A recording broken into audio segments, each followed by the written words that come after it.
Hello, and welcome to today's Rural Communities Month webinar, Can Clean Energy Spark a Rural Renaissance?, hosted by the Maryland Department of Planning in partnership with the Smart Growth Network and Island Press. My name is Jill Lemke, and I serve as the Manager of Planning Engagement at the Maryland Department of Planning. I am also a member of the Smart Growth Network Steering Committee.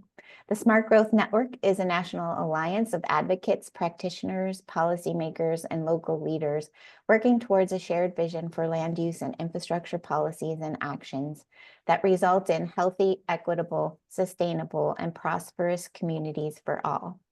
In addition to hosting webinars, we provide information on effective planning, development, and preservation practices. The Smart Growth Network website is currently undergoing a transition, so please stay tuned for updates. Today's webinar is one in a series of webinars hosted by the Maryland Department of Planning on sustainable growth and planning-related topics. This webinar is being recorded and will be posted along with past webinars for viewing via the Maryland Department of Planning's website at planning.maryland.gov or by visiting our YouTube channel. Our website also provides valuable information on statewide planning initiatives, tools, and educational opportunities, including information on future webinars. While you are there, please subscribe to our newsletter to learn more about upcoming programs. It is important to note that the views expressed by the speakers are those of the speaker and not necessarily those of the Maryland Department of Planning, the state of Maryland, or the Smart Growth Network. AICP certified viewers of this live event can be eligible to receive 1.5 CM credits from the American Planning Association. To receive your credits, please visit the APA's website, planning.org, to log into your account and search for the name of today's event. You can also search for event number 929-6802. Following the presentation, we will address as many questions as time permits.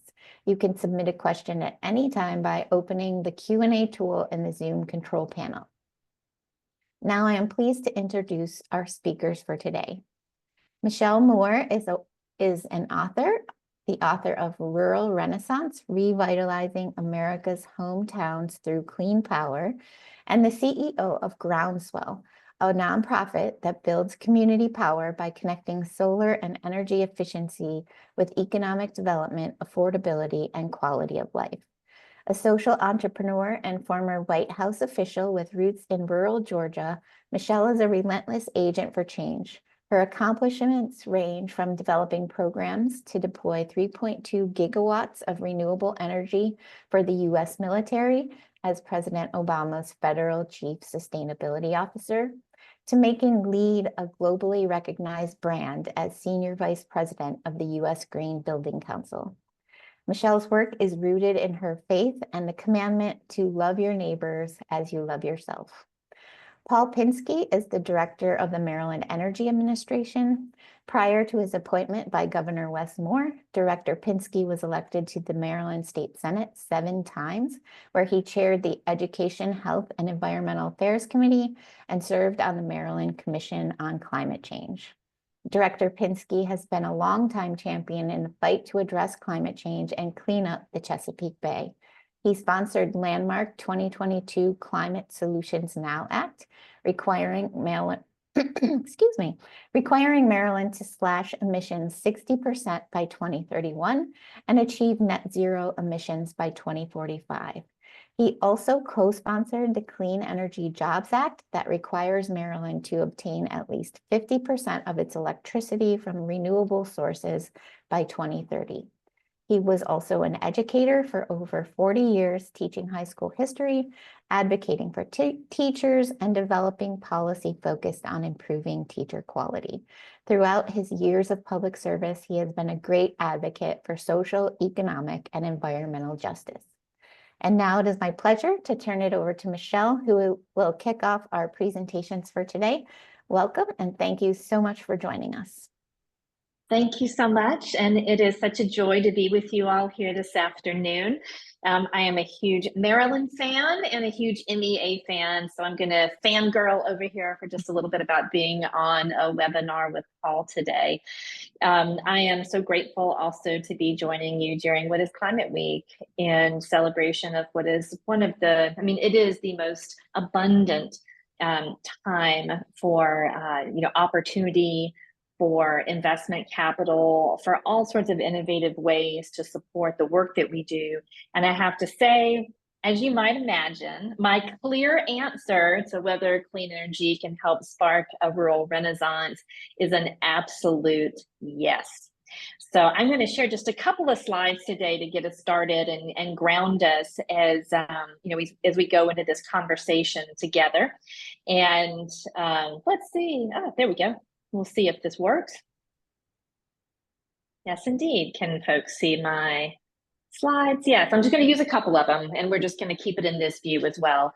So at the moment that we're in with the Inflation Reduction Act, it is the biggest investment in rural power in 100 years, since the Rural Electrification Administration and the TVA Act sparked rural electrification in the 1930s under the FDR administration, and brought not just electricity, but really the opportunity for much greater ease, for prosperity, for industry, for all kinds of benefits to a rural population at that time that was just, struggling without the lights being on, and struggling under the kind of backbreaking work that came along with that too.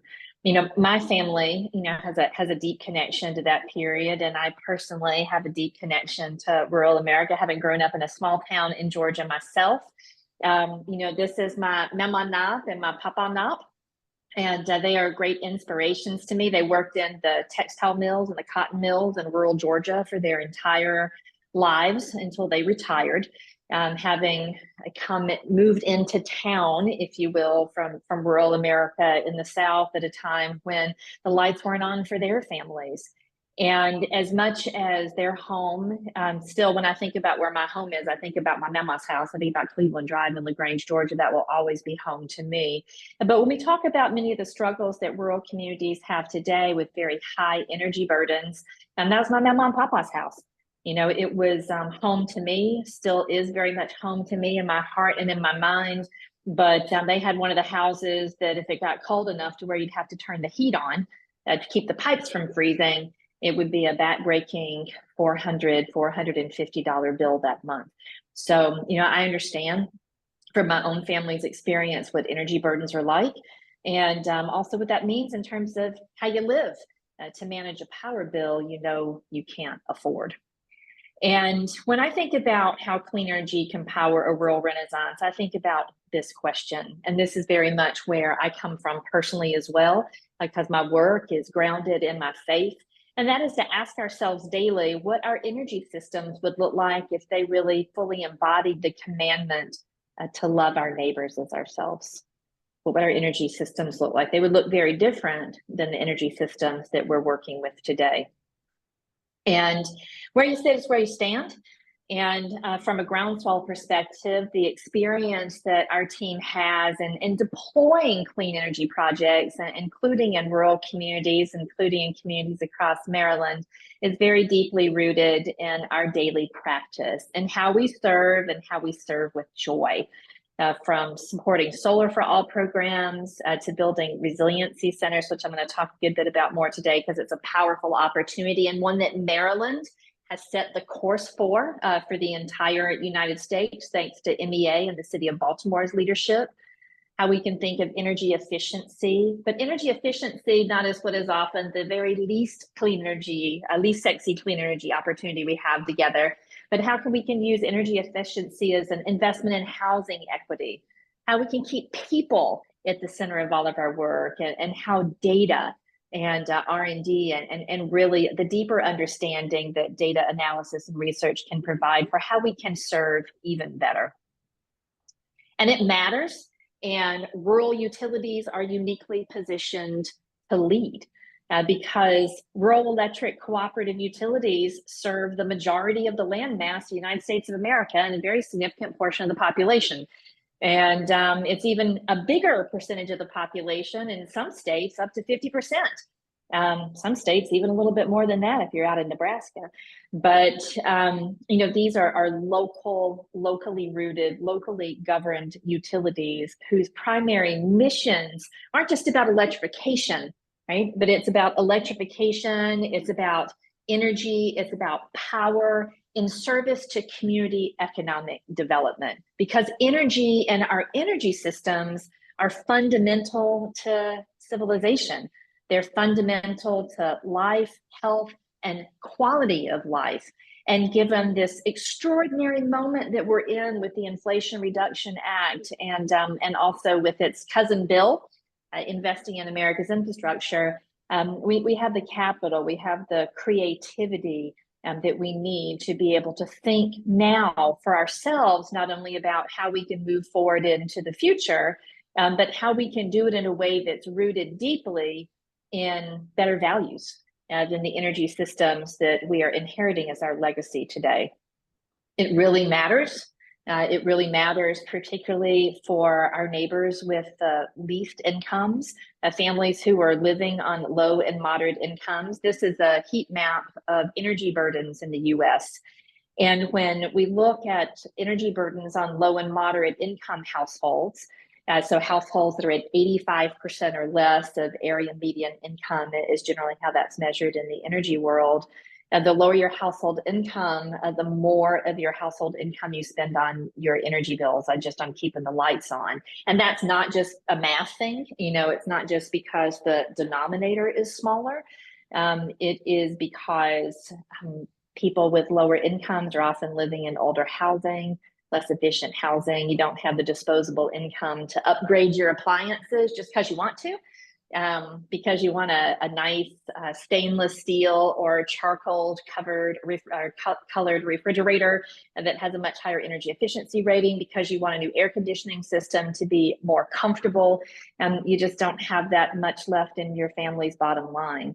And so families with lower incomes spend vastly more than their higher income counterparts on electricity. You see here that greater than 19% in many rural areas is more like 30% or 40%. So imagine spending up to 40% of your total household income on electricity, and that's where many of our rural neighbors are. I'm going to stop sharing screen now and talk us through some very specific examples. And I want to root these examples of how we can leverage clean energy as an investment in community economic development for rural revitalization. And I want to do that in a values framework, because ultimately, when we're thinking about systems transformation, the systems produce outcomes based on the values upon which they're grounded, right? The technology, the programs, those sort of all exist at the fringes. And we can introduce new technology or introduce new ideas or introduce new programs. And ultimately, we get the same old outcomes if we don't take time and take a moment, the moment, particularly like the moment that we're in with this extraordinary investment in our energy infrastructure, and really inquire very deeply about the values that the system is built on. So I want to organize the rest of my comments and the rest of the ideas and examples I want to share around 7 values. First, what would it look like for us to put the public back in public utilities? So value number 1, put the public back in public utilities. There are a couple of ways to think about that. One is certainly about engagement and activation, and it's about the governance being very deeply rooted in the people that these utilities are serving, particularly for local nonprofit cooperative or for municipal utilities. But we also have a very specific opportunity now in the Inflation Reduction Act with what is my favorite super geeky, innovative energy policy, and that is tax policy actually, called direct pay or elective pay. Elective pay is what the IRS likes to call this. But it is absolutely transformative, and this is what it means. It means that the solar tax credits, the investment tax credit, actually the ITC, can now be directly paid to non-taxable entities. That includes community-based organizations, it includes municipalities, public schools, rural cooperative utilities, municipal utilities, you name it. And the reason it is so transformative is this: tax credits. As much as I love me some solar tax credits, they've helped get a whole lot of renewable energy deployed across the United States. Tax credits reward wealth with ownership, and they make everybody else pay rent. And so the direct pay or elective pay tax credit policy that enables those tax credits for solar electricity, for example, which is 30% minimum of the value of the renewable energy asset, could be even higher, 40, 50, even 60%, depending on what tax credit adders your project may qualify, can be directly paid to your community-based organization or to your municipality or to your local co-op utility, and very similarly to a tax refund. In the same way that tax credit investors have historically been able to access those benefits. And what it means is that community asset ownership of these projects is possible for the first time, for the first time without having to pay just a whole lot more than affluent companies, affluent people who had tax appetite would pay. And this is an incredible area in which Maryland is leading the way. City of Baltimore specifically, one of the very first resiliency center projects in America to use direct pay for community ownership of solar and energy storage assets is in Baltimore with City of Refuge, which is a faith-based organization led by Pastor Billy Humphrey. And that project was also enabled by resilience program funding support from MEA. So put the public back in public utilities. Second value I want to suggest to everyone here is to align value with values. Again, that's align value with values. And so often, in my experience and perhaps your experiences too, once a significant influx of capital comes into the equation, once there's a whole bunch of money out there, folks can kind of get a little bit distracted by the money. How can we use the money to make more money? How can we financialize the particular area of need that we're talking about? And rather than really thinking about, okay, what are the values that we have as a local community, and how can we align those this investment with really uplifting those values, doing more with them? And I want to talk specifically here about the resiliency centers. And I want to uplift again the extraordinary leadership that the state of Maryland has exhibited here, and the project-specific leadership that the city of Baltimore has as well. And Groundswell has been blessed to be able to partner with MEA and with the city of Baltimore for the past 6 years or so to get more of these projects deployed. But from the perspective of aligning value with values, there are many areas around the country who have contemplated, are contemplating building resiliency centers. And just at a very high level, I want to define resiliency centers as a place, a place that community members have access to. It could be a church, it could be a rec center, it could be a municipal building, so that people have somewhere that they can go to, shelter during storms, to charge their phones, to keep their oxygen concentrator plugged in with power, even if the grid goes down, and to have access to those services, to those facilities, to help to increase the community's own sense of resilience. But what Maryland has done, and what MEA has enabled, and what the city of Baltimore has demonstrated, and what we're collaborating on now with support from the Department of Energy to really turn into a replicable framework for community-centered resilience, is to listen to community members first. And to understand not just what the technical requirements are for resilience, like where maybe is the grid a little bit wobblier, where from a grid infrastructure perspective would it be optimal to plug in a battery, where would it be cheapest, to integrate a solar system, but really what do members of the community have to say about how they value resilience? What are their priorities? What do they need a resiliency center to do for them? And to place those investments for public safety in areas that communities prioritize, with services that community members say are the most important to them. And for areas where you're serving particularly vulnerable community members, often community members who are also struggling with much lower incomes, making sure those services align with their needs, like having refrigeration, so that people who may be insulin dependent have a place to put their medicine.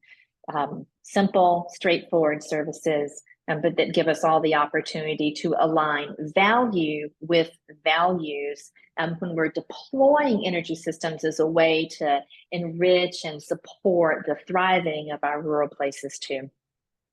Next, repair, restore, and do justice. From a faith perspective, walking humbly and doing justice is right up there with loving your neighbor as yourself. It's definitely a how-to and a posture, a values-oriented posture to take to the world. But we have a wonderful opportunity here as well when we think about what we do with our energy systems. And I want to go back to that idea of energy efficiency. You know, energy efficiency, as I shared previously, is often the least sexy of our clean energy toolkit. It can be the hardest to deploy. It's literally behind the walls and the attics and in the ceilings.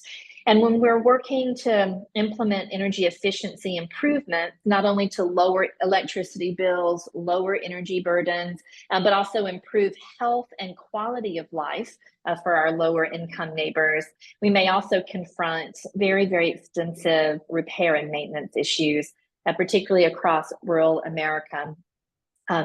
Housing that low and moderate income families live in, whether they rent or whether they own, it can be very old, can have very significant deferred maintenance and repair needs.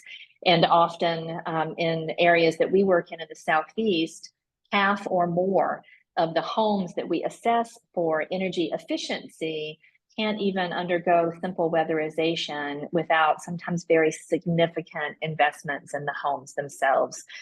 There are homes that we've worked in where, you know, elders, widows who were living there don't have a single bathroom that's fully functional, or where there's a leak in the roof, a longstanding leak in the roof. There's no money to be able to fix it, so the family just closes the door and leaves that room alone. These are the kinds of real life challenges and the real kitchen table issues for the people that we're working to serve here. But again, in this moment of abundant opportunity that we have through the Inflation Reduction Act, we have the ability to be able to stack and weave different sources of funding and financing, like in rural communities. The USDA has an amazing program for rural housing preservation that enables up to $20,000 or more of repairs to be made to preserve rural housing for low-income families who own their own home. That also makes way for additional energy efficiency improvements from state rebates, from the weatherization assistance program, from many other sources. So again, when we come to the table and we think about how we invest in our energy systems towards a rural renaissance in ways that love our neighbors as ourselves, we have the opportunity not just to think about lowering those electricity bills and lowering GHG emissions footprints for our communities, but also to really repair people's homes, restore health and opportunity, and do justice where longstanding systems of marginalization that have driven housing inequities over many generations can be rectified. Next, count your blessings and work from abundance. You guys have heard me talk about abundance a lot today, and a specific program I want to uplift is the EPA's Greenhouse Gas Reduction Fund. And the GGRF, because it's not energy, if there's not an acronym, includes both new national green banks as well as Solar for All programs. And Maryland was blessed with funding from the EPA to expand on its low and moderate income solar programs and to launch a Solar for All program itself. But it's not to the funding that's available there. The abundance that we're working with is not only limited to the specific Solar for All funds that the state of Maryland will have to offer, but to the many other Solar for All awardees and Green Bank awardees who will be looking to do business, looking to invest, looking to bring direct subsidies to project financial, capital stacks to get more clean energy infrastructure built that will serve low-income and disadvantaged communities and that will provide energy bill relief to low-income households. To find out more about all of the opportunities that exist from the Greenhouse Gas Reduction Fund, the best place to go is to EPA's website, and I will share slides that can be distributed after this presentation that will include those links. But there are 60 Solar for All awardees around the country, many of which are serving multiple regions and additional green banks to the tune of $27 billion of investment across the US. And these are resources that are now beginning to move, resources that will be available and will begin hitting the market early next year. And there are resources that you should understand and get as many of those dollars and as many of those opportunities in your community as you can. All the program operators are going to be looking for places to invest, so they will be hungry to talk to you and find opportunities to bring those great projects to your communities too. Next, share and serve. Share and serve. And a wonderful program that the state of Maryland has, and that is further supported by the Solar for All program, the GGRF program, and all the great stuff that we're talking about here from the Inflation Reduction Act, is community solar. Community solar is a beautiful way for neighbors to work together, not only to share energy, but also to share the opportunity for savings. One of the approaches that Groundswell has taken, for example, in projects that we've built in the state of Maryland, allow market rate households, more affluent households, to purchase community solar subscriptions and then donate the available electricity discount to low and moderate income neighbors, so that our low income neighbors can actually cut their bills in half while we're all benefiting from cleaner energy that's produced locally as well and is supporting local jobs, local businesses, and local economy. There are a growing number of community solar projects that are being implemented around the state of Maryland. And municipalities also have a beautiful opportunity to partner there simply by serving as a site host. Are there places in your community where you could host a community solar project where 50% of the electricity supports a local school, 50% supports members of the community? You know, even if you've looked at these opportunities before and maybe there wasn't enough savings there, or maybe seemed a little bit too expensive because the project wasn't big enough to have economies of scale, maybe the place that you were looking to build the project needed a roof repair first. Again, you know, thanks to the abundance of the opportunities from the IRA and specifically the Solar for All program and the other green bank programs coming out of the GGRF, the community change grants that EPA is still accepting now, there is just the most extraordinary environment in which we can fill those gaps and bring this infrastructure into our rural communities to help drive the kind of community economic development that we need. The last two values that I would just uplift are very highly interrelated. One is courageous innovation, and the other is partnership and connection. And in my experience, and as per my bio, I have been a relentless agent for change in so many areas across the course of my career. But one part of my experience is probably an experience that you've had too, is that change is very hard for many people.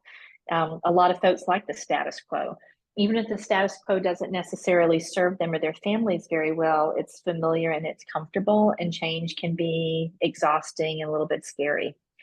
And the energy systems transformation that we're all in is change. It's change on a large scale. It's change on a scale that's very similar to what we experienced during the rural electrification era too. And it can be hard to face. It can create challenges and conflicts in our communities. I know in many rural areas around the country, there's a lot of fear of solar infrastructure in particular.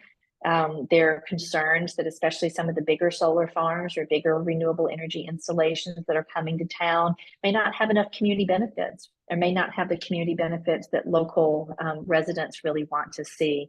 But we have an opportunity to overcome that together, not only through courageous innovation, you know, understanding that change is hard, but that we can do it together and we can do it lovingly, but by building the kind of partnerships and connections that get us through that. and that get us through those challenges in ways that have even greater blessings and even more wonderful outcomes for the people that we serve. And I want to uplift just one particular opportunity associated with that, and that is also a tremendous challenge for our rural communities, and that is broadband, access to broadband. For families and also for small businesses. As that one mayor I quoted in my book, Rural Renaissance, said, nobody wants to put their business where the internet sucks. And he is absolutely right. But broadband is imperative. It is an absolute necessity for our clean energy future. And financing broadband, implementing broadband, getting grants for broadband works right alongside deploying clean energy as well. You have to have broadband to have a clean, smart grid. And so even as we look ahead at what some of the additional challenges are that our rural communities face, other infrastructure that our rural communities need. There's so many beautiful opportunities, and facing those challenges courageously, facing the change courageously, and leading with love, leading in ways that are building in to our community's priorities with better values than the energy system that we have is built upon, that can lead us into thriving futures. And when I was writing this book during the pandemic, there was no Inflation Reduction Act. We didn't even have a glimmer in our eye of what an infrastructure bill would look like. And I just cannot tell you how grateful and how joyful it makes me to be able to talk with you all today about these ideas, about these wonderful programs that are being implemented all over Maryland and all over the country, knowing that today we have access to the resources that we need to get to work and get it done. Thank you so very much.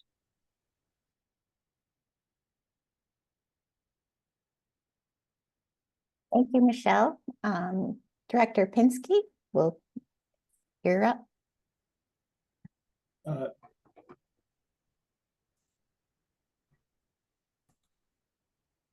Thank you. Thank you very much, and thank you for the kind words of our state, Michelle. At the Maryland Energy Administration, our mission is to promote clean, affordable, and reliable clean energy, and also promote reductions in greenhouse gases to benefit Marylanders, but all of that in a just and equitable way.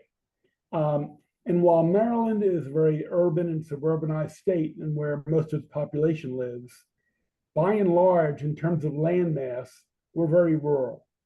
And so our effort, our mission is not simply to do it in the urban and suburban areas, not just in the cities, but across the whole state. Now, we use twin framing in terms of pursuing our goals. One, the governor's called for 100% clean energy by 2035.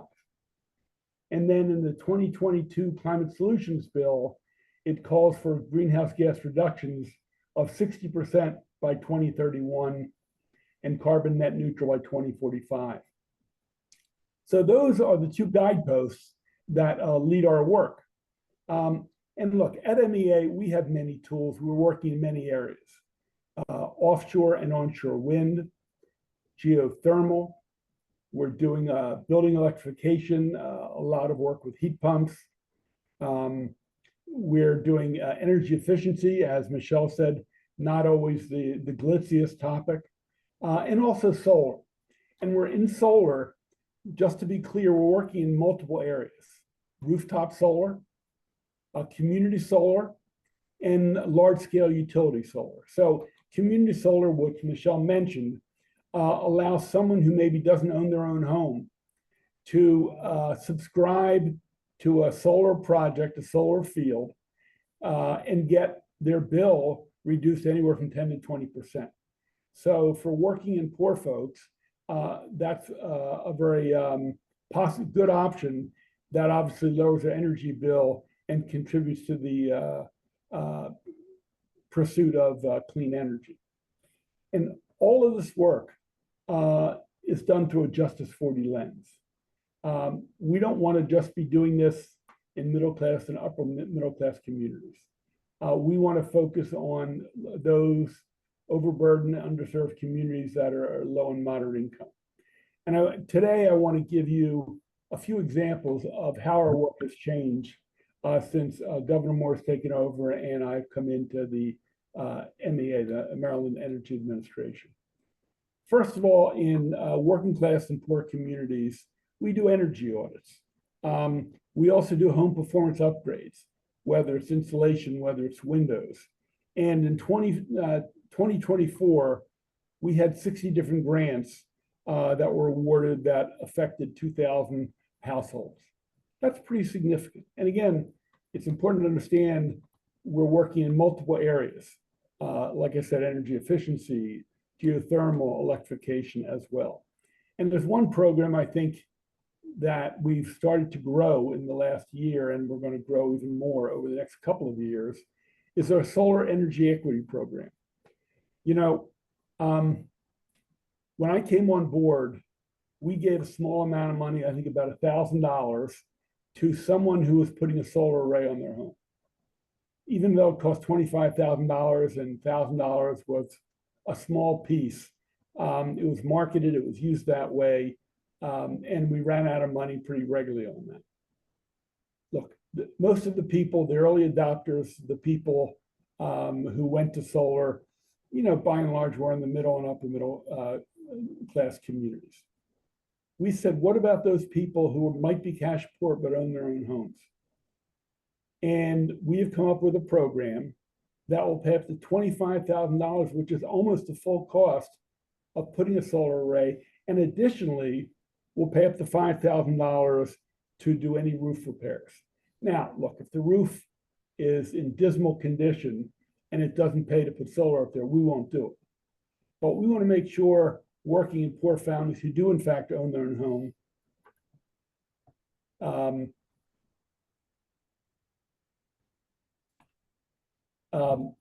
can afford to do this. And so this is a program that's growing and we're moving on.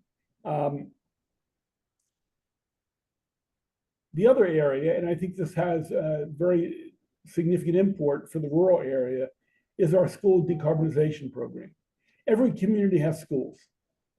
And we are trying to use schools as a center place to lower bills, to decarbonize, to utilize clean energy, and to educate the community.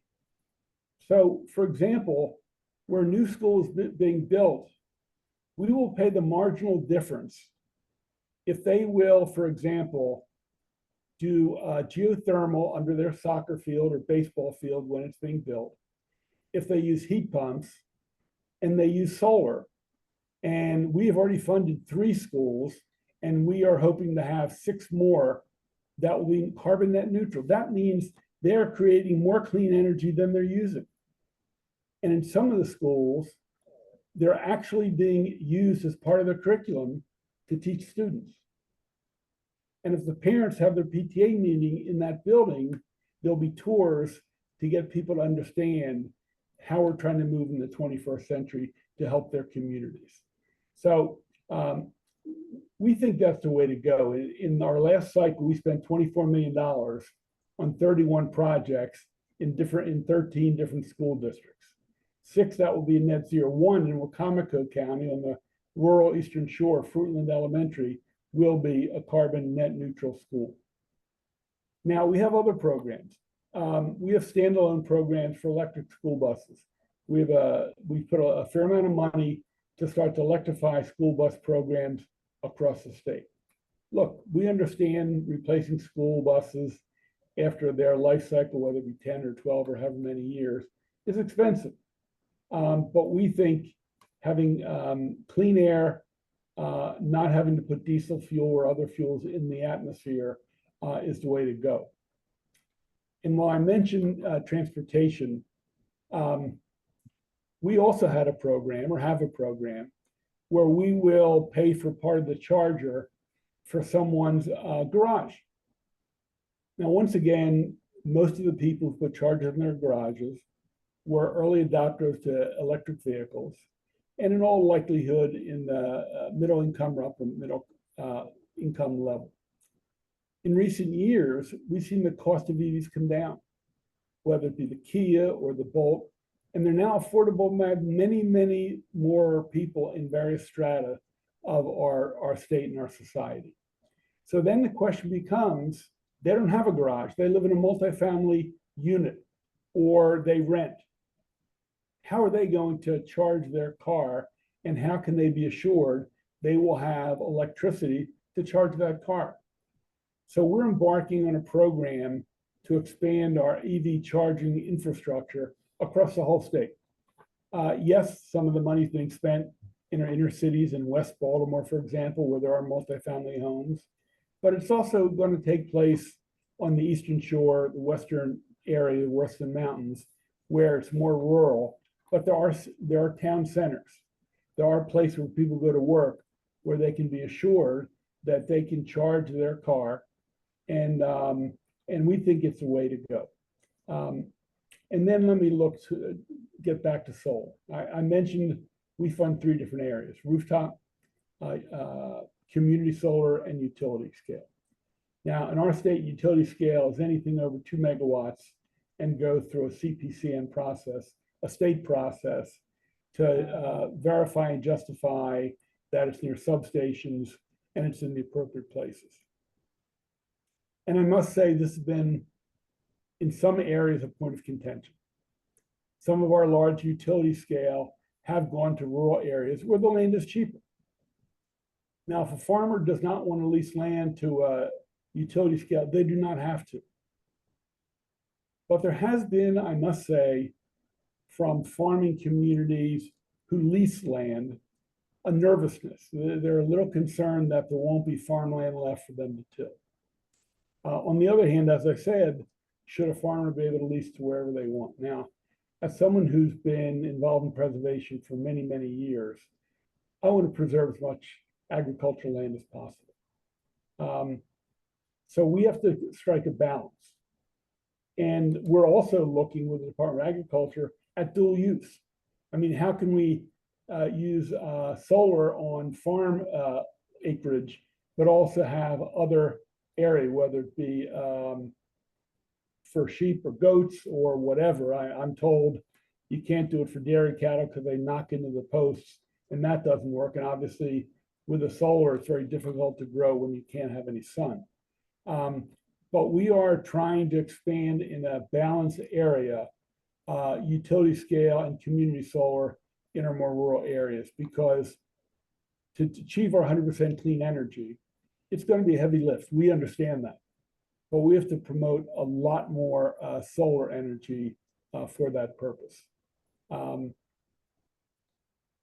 let me conclude with this, because we want to leave time for questions. In the broad scope of things, we have to get away from fossil fuels. We simply have to. So that means being very intentional and conscious in our rural areas to not lay more pipe for gas and oil, methane, propane. We have to electrify. And we have situations where people want to lay more pipe that may not be used in 10 or 15 years, but the ratepayers will be paying for it for the next 20 or 30 years. So this is another area that has to be of concern in the rural renaissance, of looking down the pike, down 5 years, 10 years, 20 years, 25 years, with the idea of what we can do efficiently to work on reducing greenhouse gases, promoting clean energy, and also creating jobs. So we think there are a lot of opportunities. You know, I mentioned some of our tools, our offshore wind, our onshore wind, trying to shift to geothermal and electrify.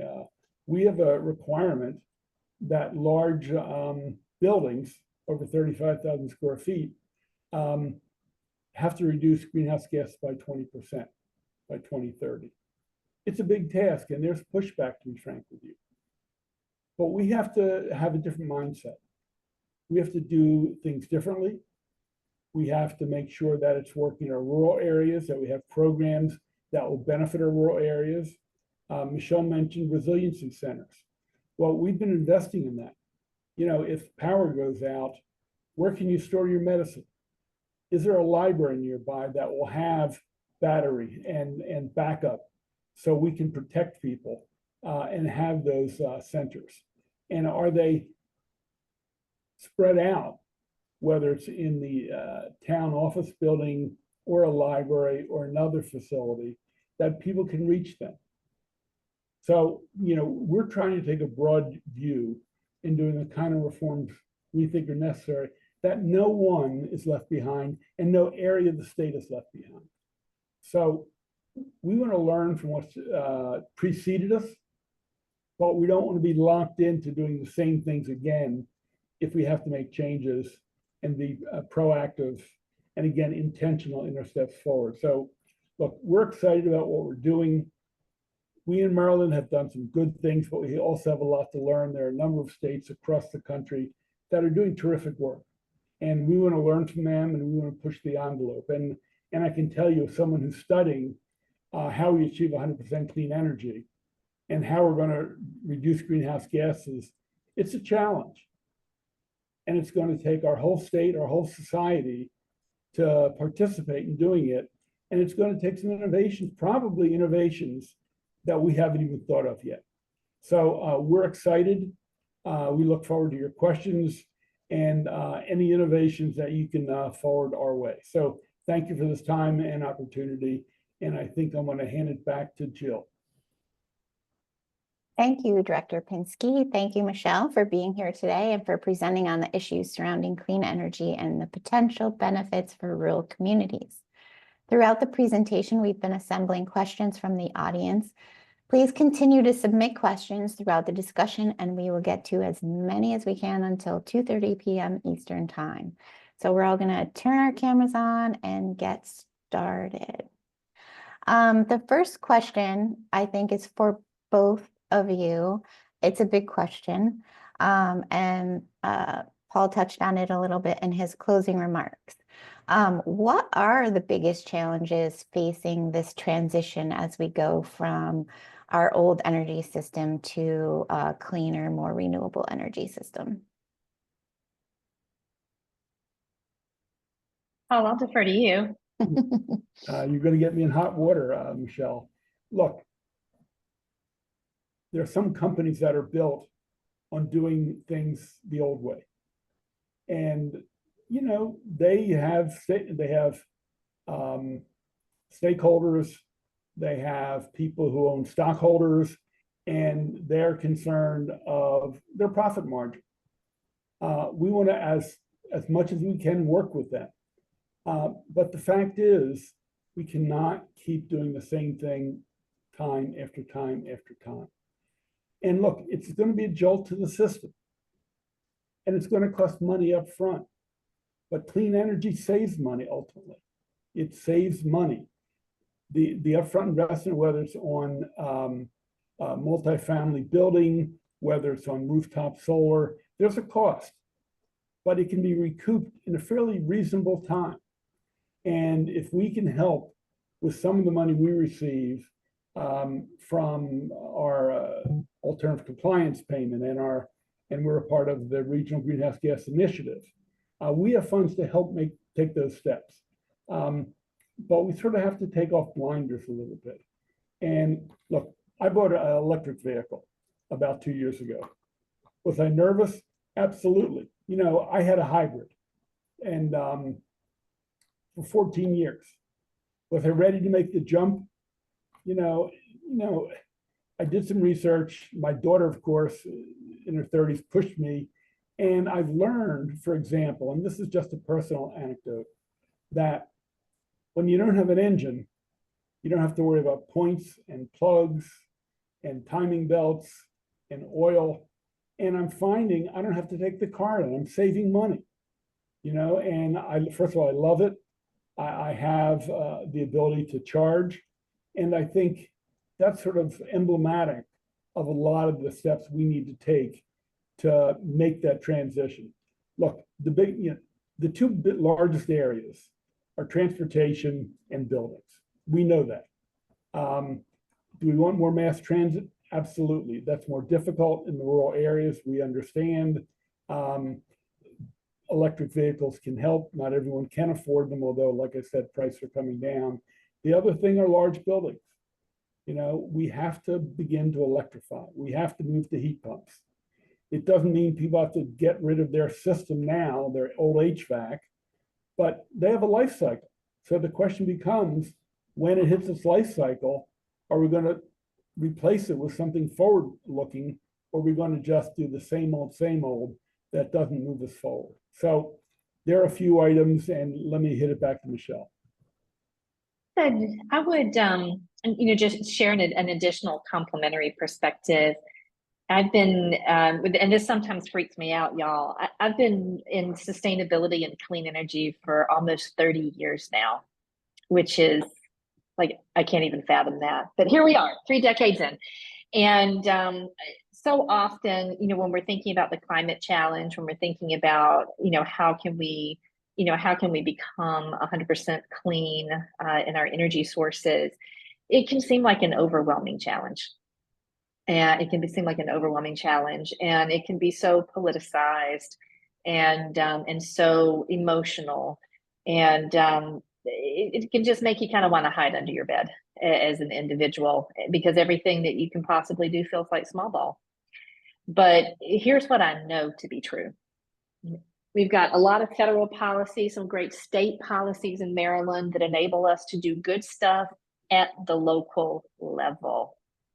We don't just have one big energy future that we have to all agree on to be able to get there. We have lots of local clean energy futures because we have local needs, local resources, local priorities.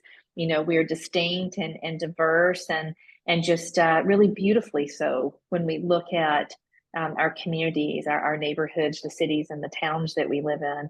So I would really encourage everybody to think about, what can you do locally that aligns with your values? And maybe these days, where's there some federal money and some great opportunities that Maryland's leadership presents to be able to just get good stuff done. And it can sound a little hokey maybe, but the power of demonstration is real. Most folks got to see, touch, and feel it to believe it, not just hear about it. And once you see that first thing, it's just like City of Baltimore, just like the incredible resiliency program that MEA has long led. When people see what a community resiliency center is, how it works, meet the people, talk to the neighborhood, guess what? They want more. And they want more in ways that they like innovate and transform and change a little bit to be able to meet their local needs.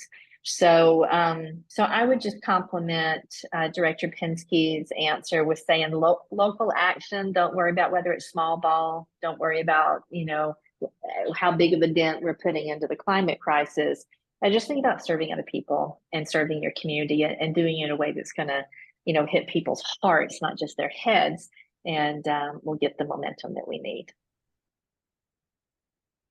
Great. I'm going to piggyback on that a little bit with our next set of questions. There were some questions that I'm combining because they have very similar themes.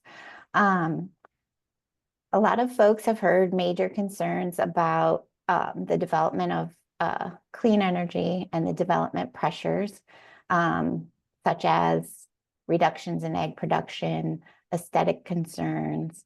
There is an assumption by some that solar could hurt employment by linemen who work on power lines, for example.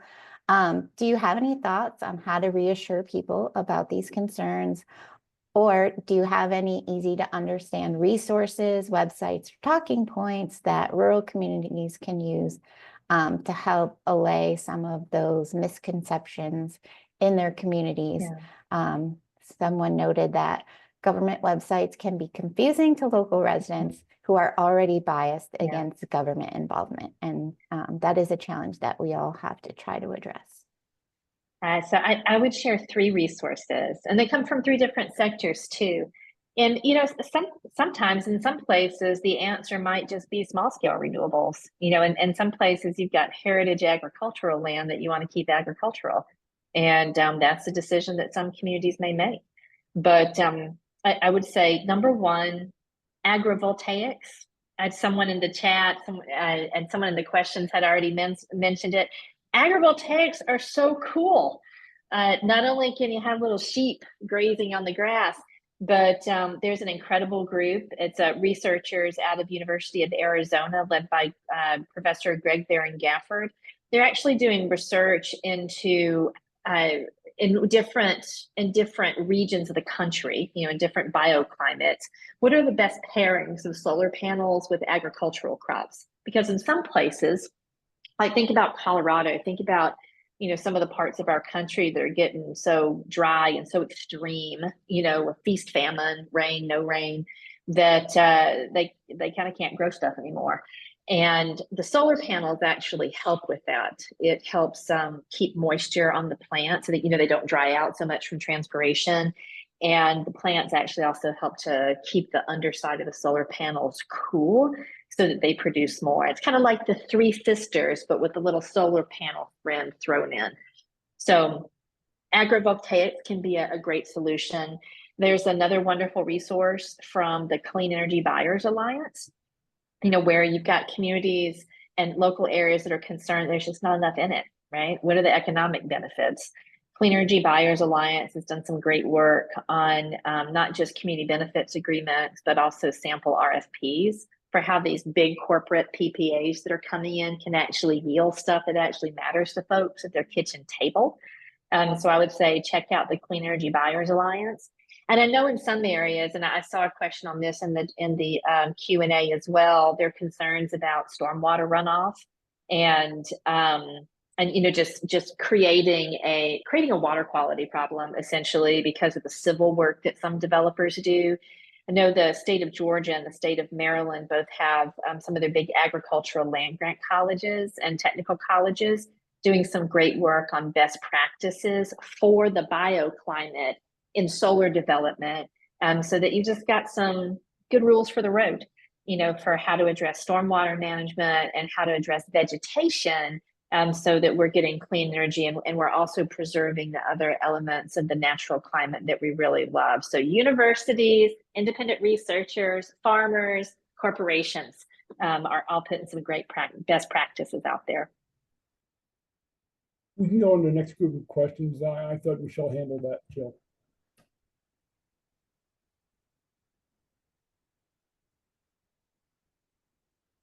You're on mute. Thank you. Some folks have asked questions about our existing power grid and what are the impacts that clean energy may have on the existing power grid, what updates or expansions might be needed. We have an aging transmission network. We'll work to expand clean energy, support the efforts to update and improve our overall system. Now, that's a very important point, Jill, that I think a lot of people ignore or don't want to pay attention to. We do have an aging transmission system, number one. If we move towards greater electrification, there's going to be more demand. But we need to upgrade. It's like roads.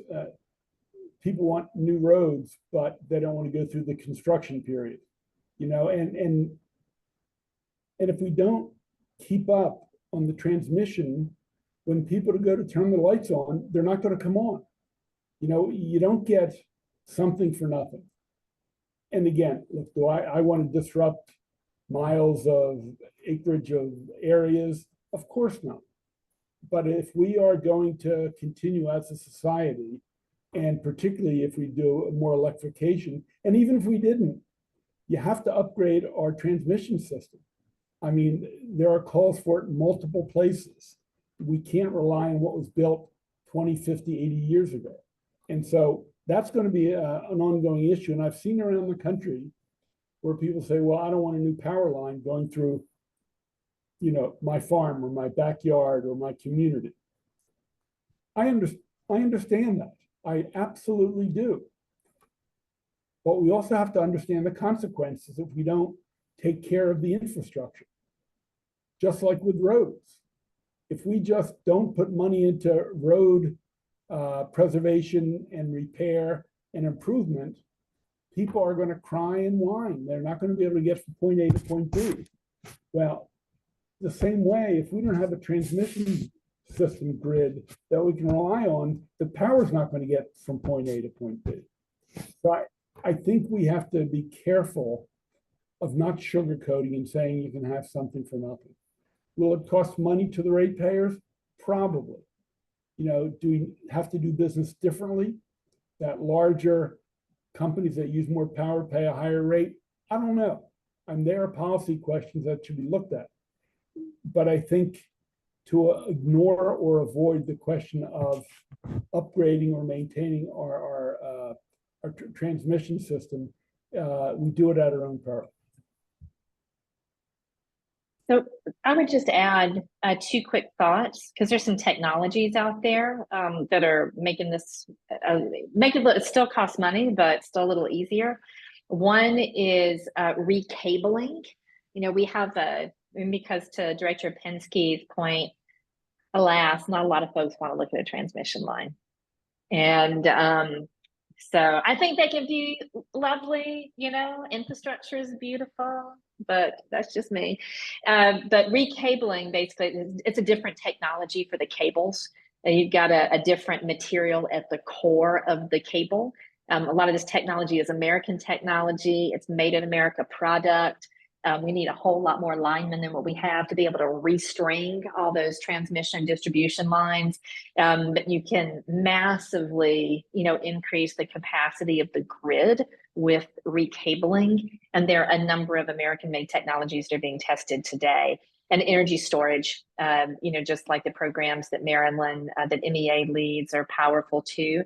And because they expand grid capacity by putting a storage asset, often paired, with a clean energy generating asset at the distribution level. So it just makes our grid a lot more efficient. So everything costs money, but these are some very efficient ways to build for the future and give us some different options that can help, better fit in with what our local priorities and what the local built environment may be too. Mm-hmm. That's great. Thank you. Leading off of that question, you mentioned a shortage of linemen. And in my mind, and some others have mentioned job creation. In my mind, a rural renaissance isn't going to happen without job creation and training so that people are comfortable and able to participate in the clean energy economy, either through working on the newest technology and power lines or installing solar panels. Is there a movement within the industry to partner with schools and local folks to promote that and work on that? Yeah, Jill, I think that's growing. We actually are spending a lot more time in the last year on workforce development, doing it in a conscious way. We're working with the Department of Labor for that very purpose. And again, it goes beyond just having more electricians and sadly maybe fewer gas pipe fitters. But if you look at our last 150 years, 200 years in the United States, there have been ebbs and flows of different industries. And look, we clearly don't want to put people out of work. We want to retrain them. Hopefully we can do a transition where the people who put in 20 or 25 years, they'll continue to be able to finish, but that we start to reshift and redirect younger people, whether community colleges or independent workforce training centers, to do some of the new work. And this leads to another question, which might not be specific to the rural renaissance, but I'm going to use the example of offshore wind. We need a whole new supply chain. There are going to be new skills, new investments, cable being built. We have a company that's coming to Baltimore to build, to create cable. They're an international company, and people to make the turbines, and specialists to go out when they're being built. And, we want to create new good paying jobs. We want this to be a net positive, not, a lose-lose situation. So we think there are opportunities. Are we being as conscious and intentional as we should be? I would say not yet, but I think at least in Maryland, I think there's a growing awareness, and I'm going to use my own, that we're trying to work more carefully with training programs. Look, we have a number of community colleges across our state. Every county or almost every county has one. So that's in rural areas. So we can set up training programs in those community colleges so where people don't have to move from point A to point B, but they can stay in their communities while they're getting reskilled or retrained to help us in this new clean energy economy.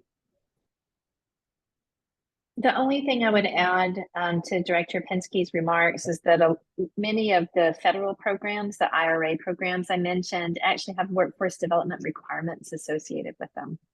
For example, the Solar for All program, the Greenhouse Gas Reduction Fund, National Green Bank funds, all of them have mandatory workforce development requirements. And even the solar tax credit, the ITC, for larger solar projects, I think it's projects over 2 megawatts maybe, to have to be eligible for the full solar tax credit, all 30% of the solar tax credit, and they have to include apprenticeships.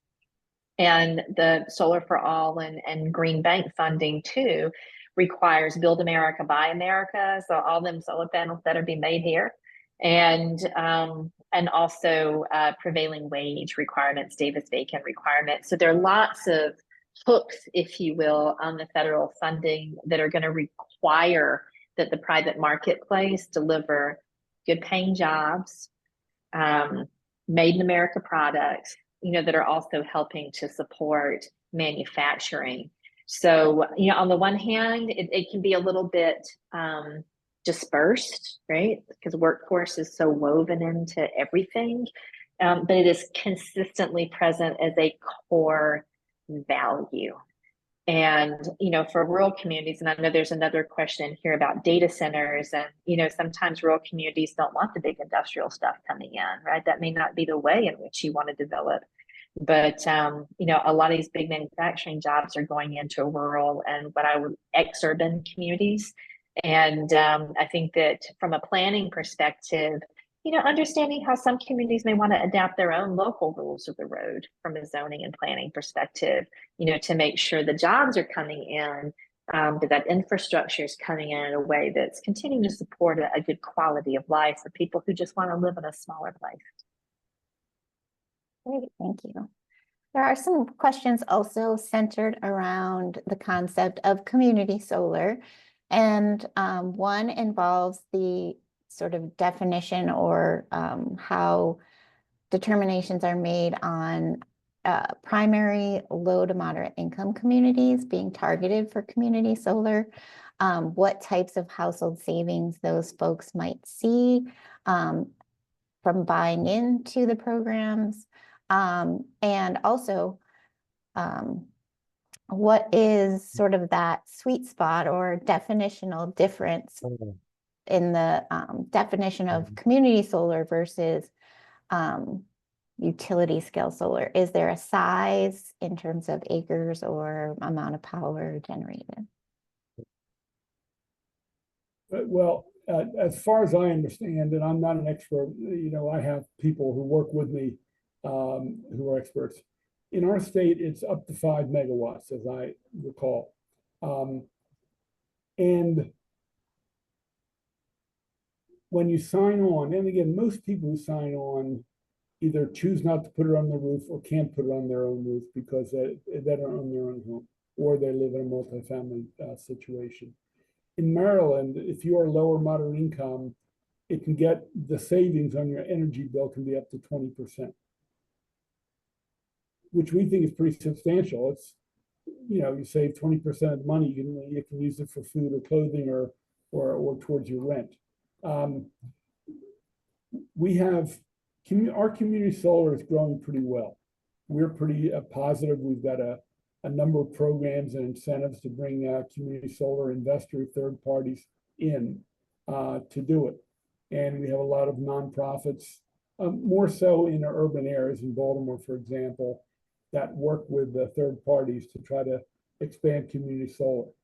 Now, a lot of people get confused when this company comes by, say, will you sign with us or will you sign with them in the competition? So it takes a fair amount of education for people not to get abused or hustled on this. But we think for people who want to help clean energy and lower their bill, it's a great solution. So we are trying to motivate it and incentivize it as much as we can. We think it's pretty terrific. And we expect even more growth. And again, these community solar panels could be in Baltimore County, which is a suburban area, or it could be in the Western Mountains or on the Eastern Shore. So the closeness to the facility is not the issue. If you sign up, you get the savings, and you're contributing to expansion of clean energy. And just to build on that, the EPA's definitions of community solar are consistent with Maryland's. For the Solar for All program, the minimum savings for participating low and moderate income households is 20%, and 20% off the utility bill overall, right? Not just on the generation portion of the bill, 20% overall savings on your bill. And EPA defines residential serving community solar is no more than 5 megawatts, and you have to have at least 2 subscribers. So for example, if you had a big warehouse or a big box store in your town, you could partner with whoever owns that building, build a community solar project on the top of it. Half of it can go to whoever's hosting, if you will, and the other half can be shared with local residents. So there are a lot of different ways that you can build these projects. Groundswell builds and deploys community solar projects too, that are consistent with Maryland's great program, and that also align with EPA's funding structure for the various incentives that are out there. And as it relates to I saw the question that you referenced as well, Jill, about utility scale, because utility scale is more economically efficient, right? You get more aggregate savings out of utility scale, although there's some other, what I would categorize as like infrastructure cost savings benefits to distribution scale, to smaller projects, especially for co-ops and municipal utilities. If you pay demand charges, you have a local community solar project on your distribution grid with a battery plugged in, guess what? Your demand charges may go away. So you're saving money that benefit the whole of the community, whether you're subscribing to that project or not. But there is potential for creativity. You may have a big solar project, but a smaller one next door where you're taking advantage of the supply chain efficiencies of ordering all the panels at once. I would say look for the innovation opportunities. Look for the opportunities, because all of the programs, Maryland's program, EPA's programs, DOE's recommendations are written to create some clear lanes, so that our taxpayer dollars are being well used. So our public policy objectives are being met, but they're not stifling, right? They're not stifling of innovation. So think about what you need, what you want at the local level. And there are folks like us, or like your colleagues in the Maryland state government, or folks like Beneficial Electrification League, some of the other people I've mentioned in the chat, who can help you figure out how to navigate the rules of the road to get the project that you want built. Thank you. We have a really great question for Paul. What is the state's vision for an ideal mix to achieve 100% clean energy by 2045? And if, as seems necessary, we need solar to be a big part of that mix, what are the prospects for the state of Maryland establishing a statewide approach for solar siting, identifying areas and corridors with sufficient land characteristics in proximity to the grid that meet our future needs? Well, we are just completing a study of how we can achieve 100% clean energy. The study's not done yet, but it's going to be a heavy lift. We don't have offshore wind to slow down. We have some onshore wind in the Western Mountains, not a lot. You can't put solar over the city of Baltimore, so there are limits to what we can do. So it's a challenge. I want to be totally frank about that. It's not going to be easy. And even now, there's a discussion going on that's become public. 40% of the energy created in Maryland comes from nuclear. I spoke to a group of 150 people last week. I asked them, how many of you think your lights come on because of nuclear energy? 3 people raised their hand. I mean, most people didn't even know that nuclear is a part of our energy mix. Now, is it the solution? I don't know. As I was quoted in a newspaper article, in the 1970s, I was probably out protesting anti-nuke efforts, and I'm not sure if I got arrested or not. But it's a complicated issue. It's taken many years to approve them. We all lived through 3 Mile Island, or many of us, and Chernobyl. And now there's some new styles. They're called small nuclear reactors, modular reactors, which are being discussed. And so we're trying to find out what the right mix is and how we can achieve it. We've had some modeling done, how much can be, we have a gross number of how much solar we think we can do, because when you send off a study to a modeler, if you don't put any limits, they'll say you need, 10,000 acres, and you just don't have 10,000 acres to do. So we actually had to cap it at a certain number of gigawatts. So we're in the midst of looking at that right now. Do we have all of the commercial and residential rooftops? Absolutely not. California is far ahead of everyone, where now they're actually disincentivizing putting rooftop solar. So we have a long way to go. There's a lot of commercial, and in the rural area, where they're keeping their hay, where their barns, whatever, there are opportunities, or chicken farms, et cetera. I mean, there are ways to move on this. So we don't have a complete answer yet. We're trying to do that. Some other states are a little further ahead. I think New York, New Jersey started to map out more holistically their goals and their steps and their pathways. So we're moving in that direction, and hopefully we'll be closer to that, so we can start to direct where we have invested, where we incentivize, where we disincentivize. But we're not quite there yet, but we want to be very intentional about reaching this goal.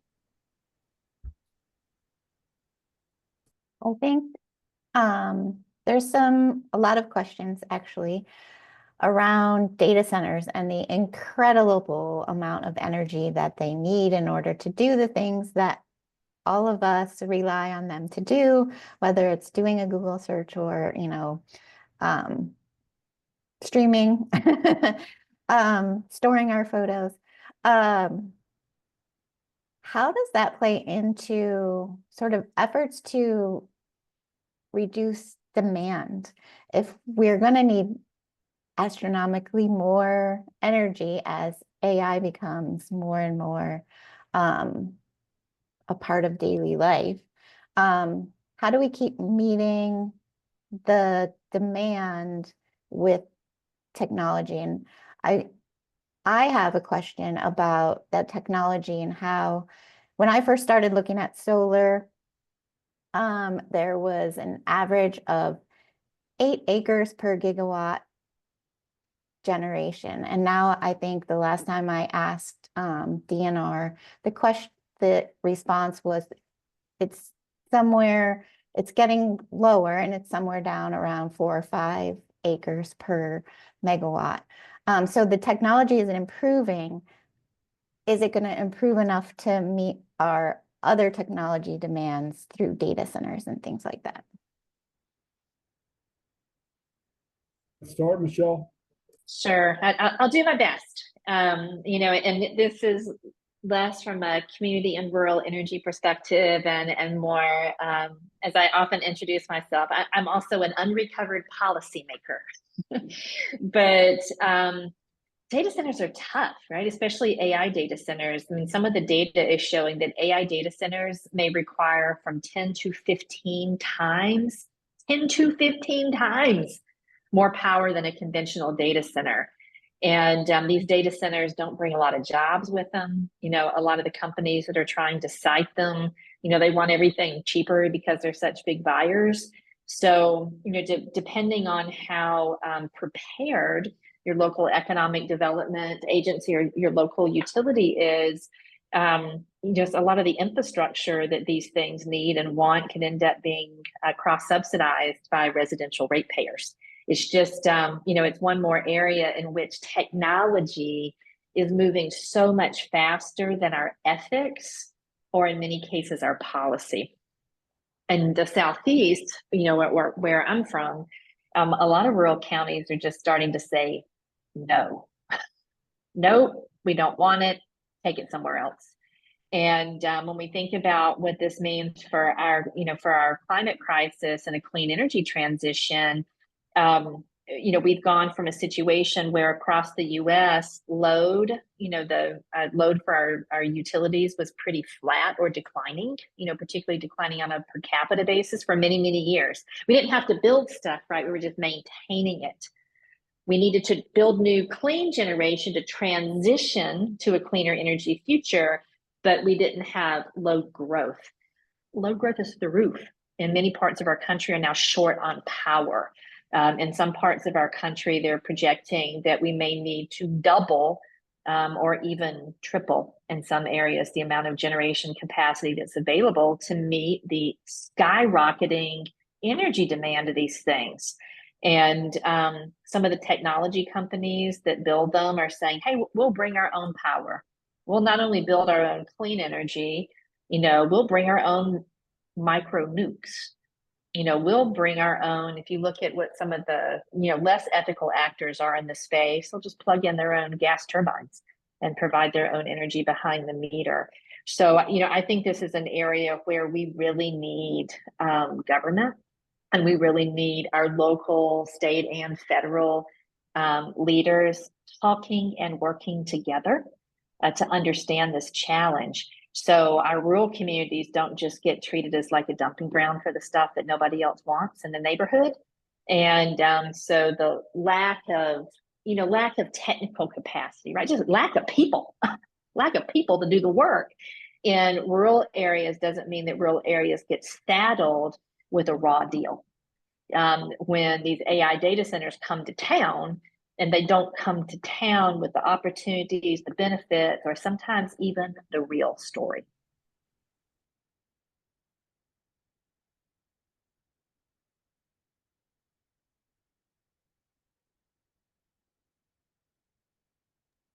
You're on mute, Jill.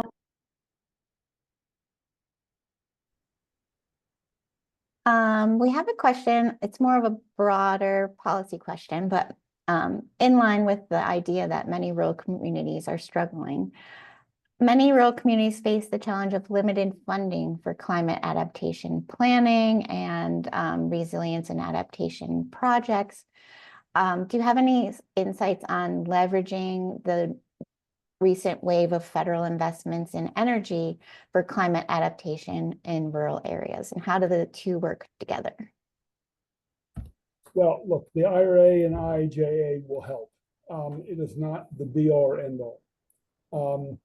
In Maryland, based on the climate solutions legislation, a study and report was done by the Department of the Environment, our sister agency, and they say in Maryland it'll take about $1 billion investment a year for the next 10 years. That's a lot of money. We understand that. Now, that has not been funded yet, but they say, all things being equal, that's what would be needed. Look, I think we have to leverage as much funding as we can from the federal government, but we might have to do some creative things in our states and our counties to help pay for some of this. And again, I think the short-term investment will pay off with a return on investment, in some cases 4 or 5 years, sometimes it might take longer, 10 or 12 years. But look, paying for this change is a real issue. And I think it's true whether you're in an urban area who has a lot of demands on their budget or in a rural area. We're talking very small budgets. County staff, that measure in 10, 20, or 25, and that can barely make ends meet and have one little building. So it's a challenge, and I think there are the federal grants. Michelle talked about that about 45 minutes ago. We're in the billions of dollars. That has not all trickled down yet. And in Maryland, we also have the Maryland Clean Energy Center, which acts like it is a state bank that can leverage private funds as well for investment. Look, funding this is an issue that's not going away, and I'm not going to sit here today and tell you I have the answer. I would, I'm always a glass half full person. So amen to Director Penske about, the investment need is not fully funded yet. There are many other requirements that are out there. And I put a little bit of this in the chat. But if you're in a rural community and you want help with climate adaptation planning, a couple of places to start. Rural Climate Partnership. They're a funder, they're philanthropy, but they have some program funding and partners that can actually help write grants. The EPA deadline is fast approaching for communities change grants. Those are up to $20 million for implementation, I think $5 million for planning. The National Renewable Energy Lab has a program called ETIP, specifically for rural and remote coastal communities to do energy plans, and they'll help you go find the money. And Beneficial Electrification League specifically serves rural areas as well. So all these are resources that at least get you on the path, because once you have what I like the term shovel worthy. So once you have a shovel worthy project, and you can define it in specific terms, it's a little easier to go after. And then I would uplift one other resource I'll put in the chat as well in the QA, and that's the Community Infrastructure. It's a program of the Milken Institute. You can go in there, profile your local project, and it will literally return from their kind of not quite generative AI, but pretty smart database, a list of all the different federal, state, local, and private philanthropic funding opportunities that may exist to help you get you on your path. Great, thank you. We are coming up on time, so I am going to let you know that someone in the chat actually pointed us to a resource called the Climate Pollution Reduction Grant, which can help address climate action planning for local communities. Thank you, Aaron Young. And we're coming up on time, so I usually like to close with allowing each of the speakers to give any closing remarks they have. And if you don't have any closing remarks, if you could just give those of us on the call who are planners or local government representatives or nonprofit folks who may feel overwhelmed by the issues and the rate of change, any last advice that you would care to give those of us in the community who are trying to fight the good fight? We'll start with Michelle. Michelle. Thank you so much. I would just say I'm just echoing gratitude to be here today. Gratitude to have the opportunity to speak alongside my fangirl moment here with Director Penske and the MEA. And I would just welcome anyone to reach out, to ask any questions. I will be more than happy to hear from you and more than happy to share anything. I know that we are operating in a time of extraordinary abundance, and as hard as the good work is, it is a blessing to get to do it. Yeah, I would say don't be overwhelmed. Start small. Find a program that works for your community or your county. And again, I know we have people from across the nation who are listening in. We run 20 to 25 programs. Go to our website at Maryland Energy Administration. Look at the programs. If one says, aha, that would work, do one small program, scale it down, and then you can scale it up. But don't be afraid to get your feet wet. You're going to have bumps in the road. We clearly do. We've had to redirect certain things. So I would just encourage you, however large a community you're representing, whether you're from the state or from a county or from a town of 500 people, there are lots of things that can be done. And we need innovation and creativity. So it doesn't even have to be an existing freestanding program. I'm telling my folks all the time, come up with an innovation. There are things out there. There's technologies we're not even using yet.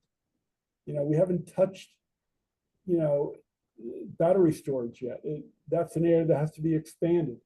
And I'm not saying every community should start with that, but there are a lot of things out there. Look what other states are doing, leading states. I mentioned New York and New Jersey, Massachusetts. I'm sure others as well. We stand ready to help at MEA to give you some support. Great. Thank you so much. In the interest of abundance, we had an abundance of amazing questions, and I'm sorry we didn't get to them all. But this concludes today's webinar, Can Clean Energy Spark a Rural Renaissance? I would like to thank and give my sincerest gratitude to Michelle and Paul for joining us today and for sharing their expertise and experiences on these important issues. Thank you to everyone who attended. And as always, thank you to John Coleman, who helps keep our webinars running smoothly behind the scenes. The complete recording of today's webinar will be posted online. When you exit today's webinar, you will be asked to participate in a short evaluation. Please take a few moments to provide feedback so we can continue to improve the webinar experience. Only those who request a certificate during registration will receive one via email following the webinar. Please keep an eye on your inbox for details on future webinars sponsored by the Maryland Department of Planning and the Smart Growth Network. Thank you for joining us today and have a great day.